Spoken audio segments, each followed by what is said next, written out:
Good morning and thank you for joining. A warm welcome to day 3 of our Fair Africa Fortnight campaign that we have themed Buy Local, Build Africa. The purpose of this campaign is to highlight the positive impact that local business has on our economy and how we as consumers can help change the socio-economic status of our countries by supporting locally, ethically, and fairly trading businesses. Today, we hear from Rain Morgan, co-founder of Turkle Trading, a fair trade producer organization in Cape Town, South Africa. She will walk us through the differences between a minimum wage, a living wage, and a fair wage, ensuring workers receive enough for them to afford a dignified life is part of trading fairly. We then share a few stories on the positive impact of earning a fair wage from producers who work in organizations aligned to Turkle Trading. Remember, the culmination of our fortnight campaign is the Virtual Walkathon. We are hosting our first ever Virtual Walkathon themed Strides for Africa on the 2nd of October. Register now. Details will show at the end of the live stream.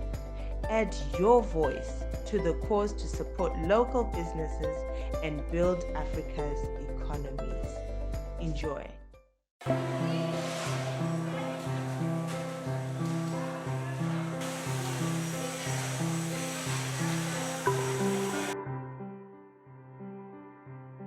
When we started here, it was one building and went on to all of these buildings that's here now. I started here as a general worker. I've worked at the backline. I've been a team leader, 3 different departments, and now I'm a supervisor in a totally different department. So I'm doing operating, and I'm also a general worker. And she was also my supervisor and my manager, so she knows me very well.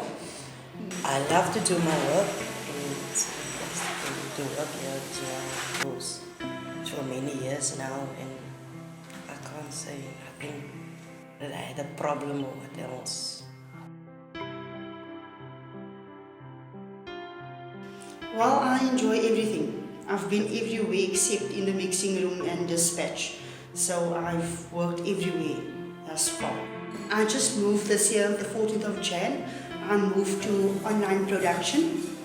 So I've been in assembly for 8 years, and then there comes in change. So change is good, so I moved to production. I'm a machine operator, so I like working on the machinery and pushing out totals. The pressure, I like that, all that pressing for containers and that stuff, that's more for me. But mostly my job is just to make sure the line is labeled straight on. People are picking the correct raw materials, closing the correct caps, making sure the top is full and the amount that the client wants.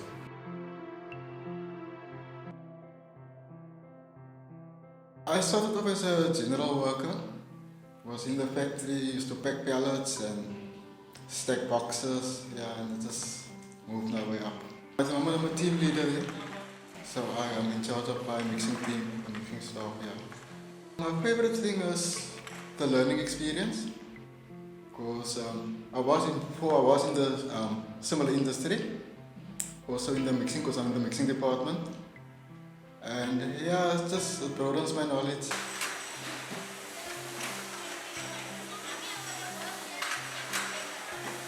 My daughter is married.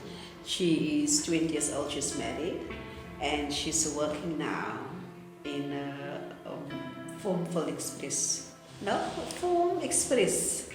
company. She's working at a printing company now. And the one is in high school, and the other 2 is in primary school and creche. The two is in school. One is grade 6, and the other one is grade 1, and the baby's in creche.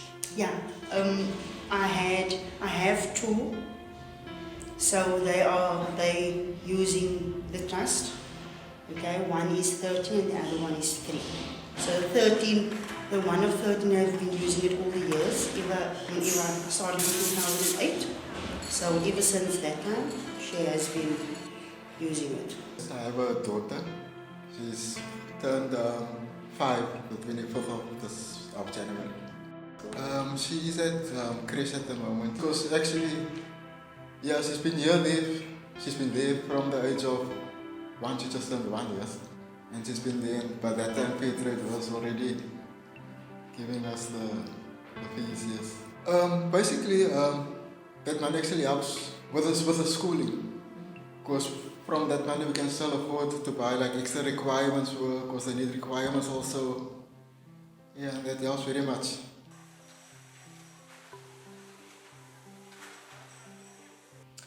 One day, at the moment, I'm actually looking at getting a car. I had a bad accident a couple of years back, and then still trying to get back on my feet of that. Yeah. I think a house is it's a great legacy to leave behind you. So because they're always gonna need a house. Yeah, and even if they're gonna have the housing is a good money making movement. It's good business now these days. You make money in the house. So if there's a house, there's a living business behind it. A house can always benefit. They can always benefit from a house. I just need a new car. That is all. Yeah. I just need a new car. I've got a house, so a house is out of the question. I'm happy where I live. I just need a new car. That's all. Family. I don't want to buy anything that I'm thinking about right now, but it would just probably be education for my daughter. She wants to be a lawyer. Maybe I don't know the first year on high school, so I don't know, maybe when she goes in grade 10 or 11 she might change, but when she started, she said, okay, this is what I want to be. So I said, okay, come back to me in 2 years and then you'll tell me again. Well, I'm living in a house. My father just passed away recently, a year ago. So I'm living with my mother, me and my 3 kids, and we are happy. And well, I won't say I'm saving up for a car, or because I'm not actually interested in a car, but I'm very interested in letting my children study.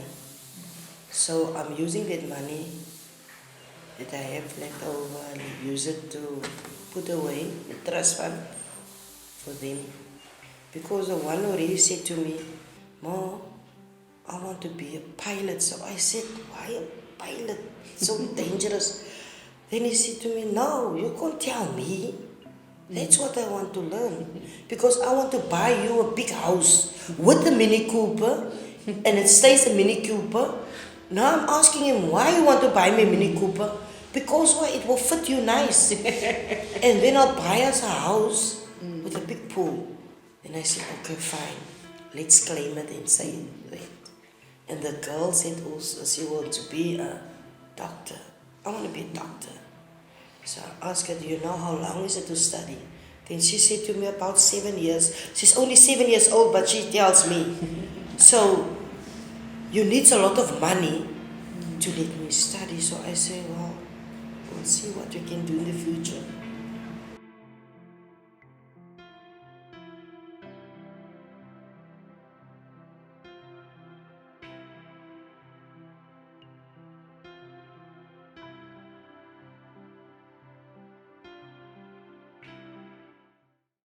People often ask, if a buyer is paying minimum wage, is that a fair wage? And the answer is not necessarily. Why so ambiguous? Because minimum wages are set by governments. Minimum wages are always politically determined. In other words, those in government decide what the most advantageous minimum wage should be. People have very little say in what that wage is, or should be, and if the government is heavily influenced by trade unions and workers' representatives, the minimum wages are generally relatively high. But if a government is mainly influenced by big business, it will be relatively low. Minimum wages are often invariably out of date and out of touch with reality. That is why we can never say with certainty that a minimum wage is a fair wage. So what is a fair wage? A fair wage is a wage that was negotiated between management and workers and includes at least a local living wage. I'm afraid here we'll have to have just a little definition, mainly because the definition will save us an hour of talk. A local living wage is wages received for a standard working week by a worker in a specific place, sufficient for a decent standard of living for the worker and their family. Elements of a decent standard of living include food, water, housing, education, healthcare, transport, clothing, and other essentials, including savings for unexpected events. It is always tricky to say exactly how much or what a local living wage is, because it differs very widely from country to country, and often between rural communities and urban communities, and sometimes even from suburb to suburb. There are a couple of ways to calculate a living wage in an area, and most of them rely on some type of food basket with allowances for all the other basic expenses in the household in that particular place. Once one has such a calculated local living wage, one can then take this number to the negotiating table and from there determine what a fair wage will be, bringing into the conversation all the interests around the table and eventually arriving at an equitable number. This fair wage then goes on to become part of a fair price, where all the other elements that make up a price are added. To summarize, this is a minimum wage. This is a local living wage. This is a fair wage, and this is a fair price. The only thing in common between this dinosaur and these bricks is that they're all made of plastic and they're all toys, and that is where the similarity ends. Now you know, a minimum wage is not necessarily a fair wage, and as people with fair trade hearts, we want to know that people who made our products get paid fairly.